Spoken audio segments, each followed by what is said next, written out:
ఐటీలో ఎంట్రీ కావాలా? Trainee software engineer గా అజా కోడింగ్ ట్యూటర్ లో 2 వీక్స్ ట్రయల్ పీరియడ్ లో వెంటనే చేరండి.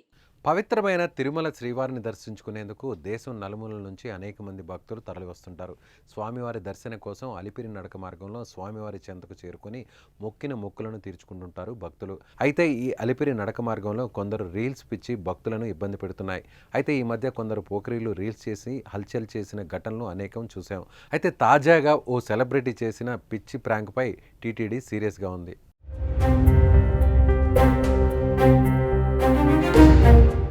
సీరియల్ బిగ్ బాస్ ద్వారా తెలుగులో మంచి గుర్తింపు తెచ్చుకుంది యాక్టర్ ప్రియాంక జైన్. అయితే ఆమె తాజాగా తన బాయ్ ఫ్రెండ్తో కలిసి తిరుపతి శ్రీవారి దర్శనానికి వెళ్లారు. అలిపిరి నడక మార్గాన వెళ్తూ వెళ్తూ ఆమె చేసిన పని ప్రస్తుతం ఆమెకు తలనొప్పిగా మారింది.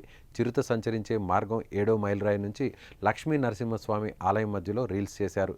చిరుత గాండ్రింపులను రీల్స్లో యాడ్ చేసి చిరుత వచ్చిందంటూ పరుగులు తీశారు. తీరా చిరుత లేదు, ఏం లేదు, తూచ్ అంటూ ప్రాంక్ అన్నారు ప్రియాంక. దీంతో ఈ వ్యవహారంపై సీరియస్గా రియాక్ట్ అవుతున్నారు నెటిజన్లు. ఇలాంటి వ్యవహారాలు తిరుమల నడకదారిలో పెట్టుకుంటారా అంటూ ఆగ్రహం వ్యక్తం చేస్తున్నారు. వీరిపైన చర్యలు తీసుకోవాలంటూ డిమాండ్ చేస్తున్నారు.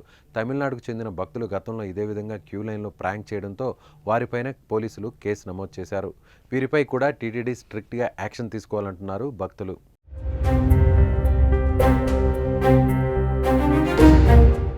ఇక ఈ ఘటనపై టీటీడీ తీవ్రంగా స్పందించింది. పవిత్రమైన తిరుమల కొండపై పిచ్చి పిచ్చి వేషాలు వేస్తే క్రిమినల్ చర్యలకు వెనకాడబోమని స్ట్రాంగ్ వార్నింగ్ ఇచ్చింది.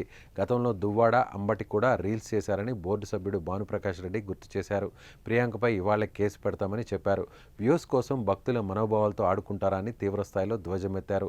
గతంలో చిరుత దాడిలో ఓ చిన్నారి చనిపోయిన విషయాన్ని మర్చిపోయి ఇప్పుడు చిరుత దాడి అంటూ ప్రాంక్ వీడియో చేస్తారా అని ఆగ్రహం వ్యక్తం చేస్తున్నారు. మరొకరు ఇలా చేయాలన్న ఆలోచన రాకుండా ప్రియాంకపై చర్యలుంటాయని గట్టి వార్నింగ్ ఇచ్చారు.